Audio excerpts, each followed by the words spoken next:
Bonjour à tous, je vous souhaite la bienvenue pour la lecture de ce 12e verset du Tao de Ching.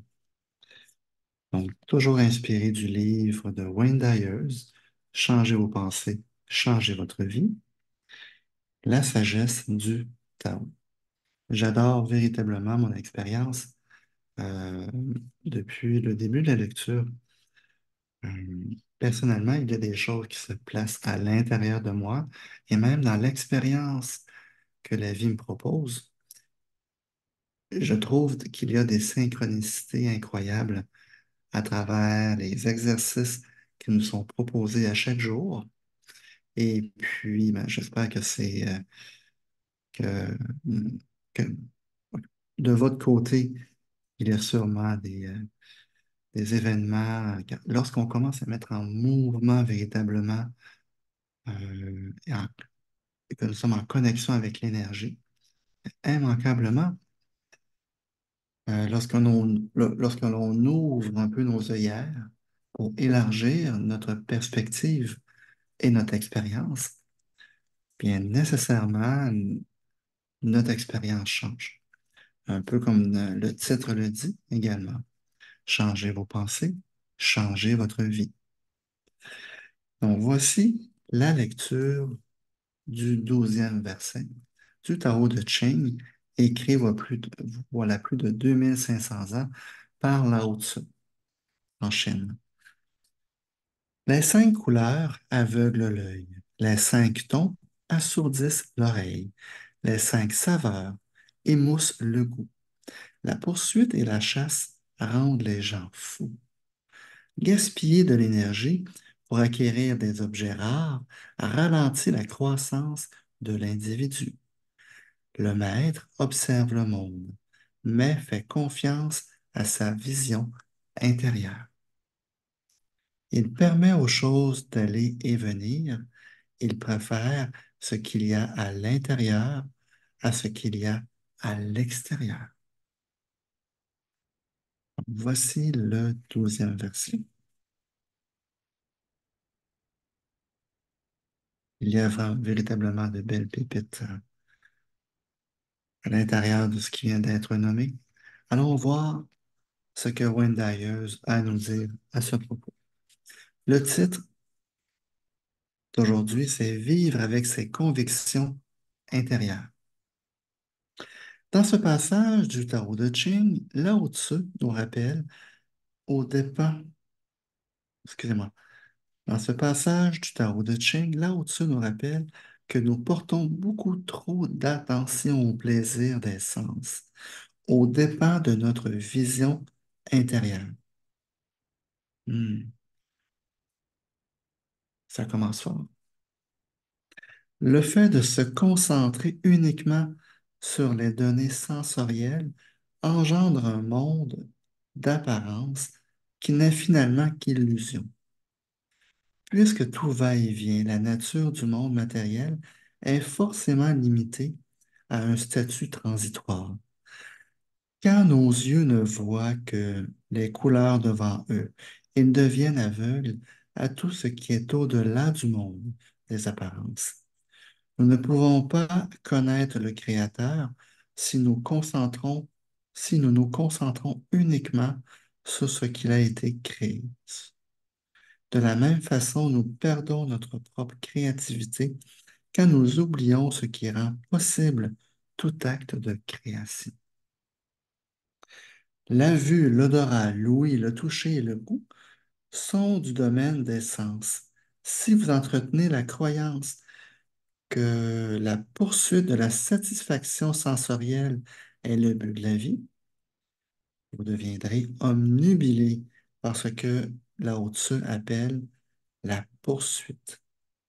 Cette quête d'adulation, d'argent et de pouvoir est un gaspillage d'énergie car vous n'en aurez jamais assez. Et cette lutte opiniâtre deviendra votre menu quotidien. Vous ne pouvez espérer atteindre cet état de paix et de satisfaction quand toute votre existence est motivée par le fait de ne pas en avoir assez. En fait, Lao Tzu affirme que cette poursuite acharnée mène à la folie. C'est vrai que lorsqu'on, lorsque nous ne sommes jamais satisfaits ou qu'on a de la difficulté à reconnaître le beau et le bon, bon, ça se rapproche davantage de la folie. La personne qui vit conformément à la voie du Tao est appelé sage ou maître, un être qui observe le monde sans s'identifier exclusivement à ce qui est visible, qui est dans le monde tout en étant conscient de ne pas être de ce monde. Je vais leur lire celle-là. La personne qui vit conformément à la voie du Tao est appelée sage ou maître, un être qui observe le monde sans s'identifier exclusivement à ce qui est visible, qui est dans le monde, tout en étant conscient de ne pas être de ce monde. C'est quand même assez incroyable. Nous sommes en 2024 aujourd'hui et au début des années 2000, j'ai fait une formation en méditation, en Kriya Yoga. Et puis, euh, notre enseignant nous disait exactement la même chose. Il nous disait, je suis de ce monde, mais je ne viens pas de ce monde. Donc, je suis dans ce monde, mais je ne viens pas de ce monde. Donc, il y a toute cette histoire d'identité. Donc, si on s'arrête au niveau des sens, au niveau de, si on se définit uniquement par ce que l'on peut percevoir à travers nos sens et ce que les autres nous renvoient à travers nos sens, bien nécessairement, on va s'identifier à quelque chose de limité. Lorsque on se connecte à la voie du Tao, à la méditation, on se connecte naturellement à plus grand que nous pour pouvoir, on observe que nous avons un corps physique, qu'il y a un début, qu'il va y avoir une fin, on ne sait pas quand, et et qu'entre les deux, si nous pouvons amener de la conscience à travers notre incarnation, et qu'à travers cette conscience, que ça passe à travers la respiration, la méditation, l'activité physique, l'alimentation, et non pas euh, axé sur la recherche perpétuelle de combler un manque, car bien souvent, les gens qui vont chercher à combler un manque, qui vont ressentir ce manque, euh, et qui vont essayer de combler ce manque à travers les sens. Donc, ils vont essayer de trouver une solution à ce qu'ils ressentent au niveau terrestre. C'est là qu'ils vont probablement ressentir un, c'est quelque chose qui est intangible ou qui n'arrive pas à trouver ce qu'ils cherchent. C'est parce que probablement que la solution à cette sensation de manque n'est pas uniquement due à cette connexion à travers les sens, mais davantage une connexion à plus grand que soi. D'où le volet spirituel, la connexion avec le Tao, la méditation. J'ai connu cette sensation de vide, de manque, d'insatisfaction à travers les années. Et les années où est-ce que j'ai ressenti le plus ce sentiment de manque et d'insatisfaction, c'est lorsque je n'étais plus connecté euh, j'avais plus de pratique spirituelle. Je parle pas juste au niveau religieux, prière ou méditation, mais c'est véritablement de pouvoir faire des lectures spirituelles, de pouvoir avoir une intention de me connecter à plus grand que moi. Et lorsque on y revient, lorsque j'y suis revenu, lorsque j'y reviens encore aujourd'hui avec vous, on dirait que toutes les choses qui pouvaient ne plus faire de sens commencent à, à trouver des éléments où est-ce qu'ils font sens. Et puis, ben voilà. Je-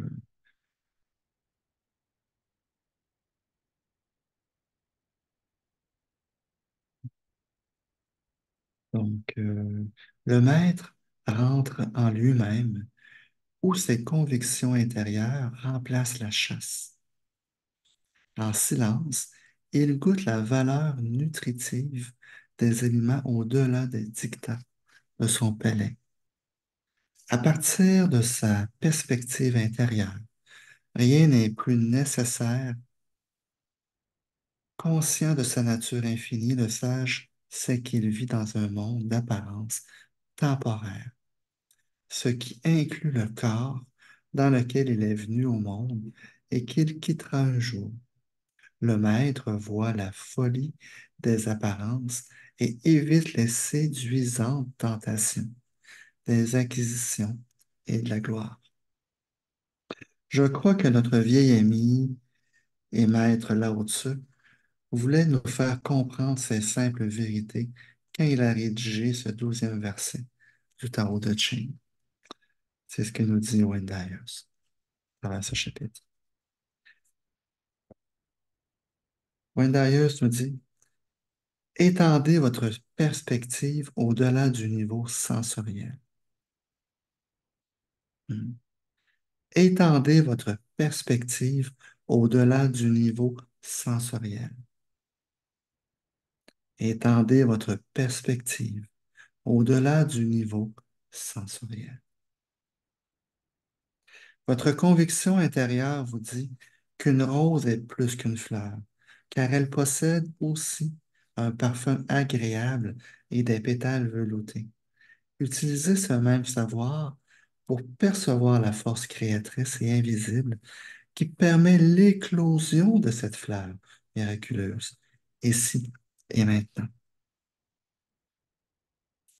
Et lorsqu'on s'y arrête quelques instants, c'est un véritable miracle, toute l'énergie de vie qu'une seule petite graine peut contenir.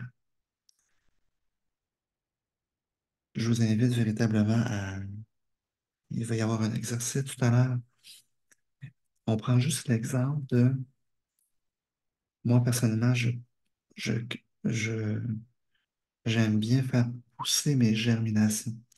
Donc, pour faire pousser mes graines ou des germinations,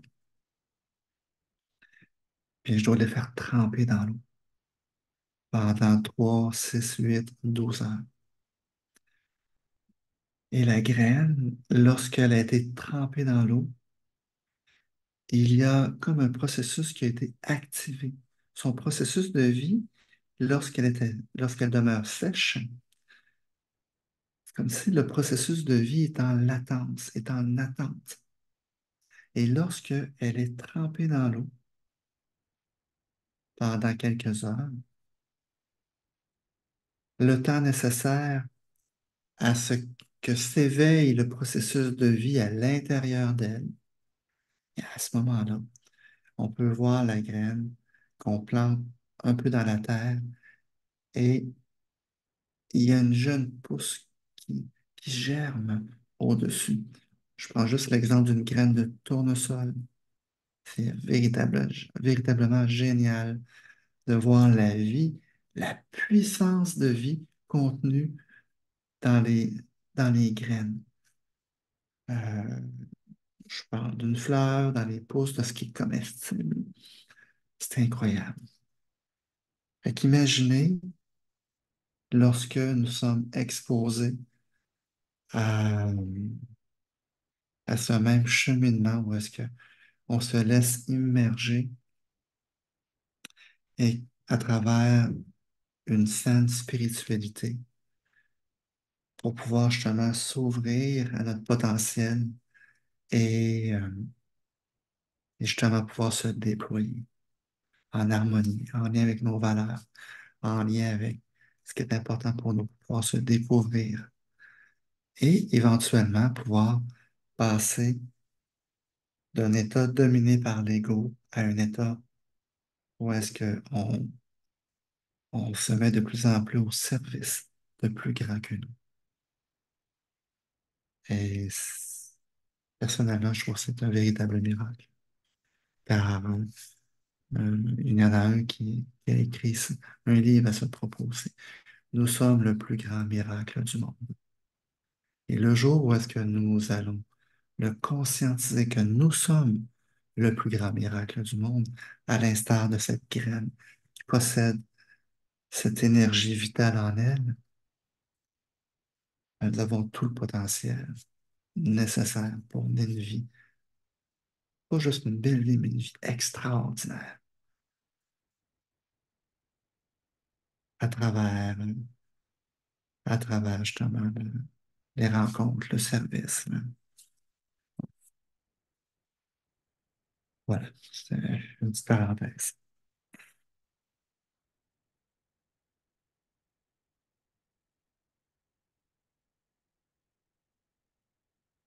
Donc, faites l'expérience de l'essence du Créateur qui permet l'éclosion de ce chef-d'œuvre à partir d'une graine minuscule. Notez que la graine vient de ce que l'on peut uniquement appeler le monde de l'esprit ou du rien informe. Examinez cet esprit tandis qu'il anime couleur, odeur et texture, puis observez toutes les formes de vie à partir de cette perspective transcendante. Vous aurez moins tendance à vous joindre à la chasse et serez plus enclin à vivre en vous appuyant sur cette conviction intérieure qui vous dit que votre essence n'est pas de ce monde. Arrêtez de pousser à en accumuler toujours plus. Arrêtez de vous pousser. Voilà. Arrêtez de vous pousser à en accumuler toujours plus. Vous allez sûrement répondre à une insécurité ou à tort ou à raison. Hein. C'est là où est-ce que on peut, à travers tout le cheminement spirituel, pouvoir déterminer à quel endroit, sur quoi porte notre foi et notre confiance. Sur le fait que ça provient de la troisième dimension du quotidien. Aussi, le miracle provient du moment où est-ce que l'on choisit de donner notre foi et notre confiance à plus grand que nous. Certains diront peut-être un mélange des deux. Je crois que il y a chacun d'entre nous pourront répondre à cette question en temps et lieu, et chacun à notre façon. Donc, pendant que vous apprenez à vous détendre, laissez les autres se consumer de cette poursuite incessante s'ils le désirent. Au lieu de vous concentrer sur l'extérieur, tournez-vous vers l'intérieur. Faites de l'émerveillement et de la reconnaissance vos pierres de touche, au lieu de chercher à l'extérieur gloire et possession. Quand vous voyez un beau paysage, entendez un son enchanteur et goûtez un mets délicieux et délicat, pensez au miracle qui rend possible ces plaisirs sensoriels. Soyez comme le maître qui préfère ce qui est à l'intérieur à ce qui est à l'extérieur. Laissez les choses aller et venir sans sentir le besoin urgent de vous attacher à ce monde éphémère où tout va et vient. Voici le moment. de la pratique qui est suggérée aujourd'hui. Planter une graine et cultiver-la. Observez sa nature intérieure durant son existence. Notez dans un journal ce que vous voyez à l'intérieur du bourgeon et observez avec émotion ce qui, dans cette graine, va un jour créer une fleur. Puis, étendez cet émerveillement à vous-même et à la graine qui vous a, vous aussi, contenu un jour. Utilisez cette image pour vous souvenir de votre moi invisible, qui est en fait le Tao à l'œuvre à l'intérieur de vous. Je trouve ça magnifique. Donc aujourd'hui, notre objectif est de pouvoir justement planter une graine, s'en occuper et l'observer. Et ce processus qu'on Wayne Dyers nous propose, on peut également commencer à observer le miracle de ce qui a été à même de notre processus de création. Donc, cette énergie invisible qui, euh, qui a contribué à ce que nous sommes aujourd'hui, à pouvoir créer justement l'être, euh, le fœtus, le bébé et l'individu, l'homme et la femme que vous êtes aujourd'hui. Je vous souhaite bonne observation, bonne pratique et puis on, on se dit à demain.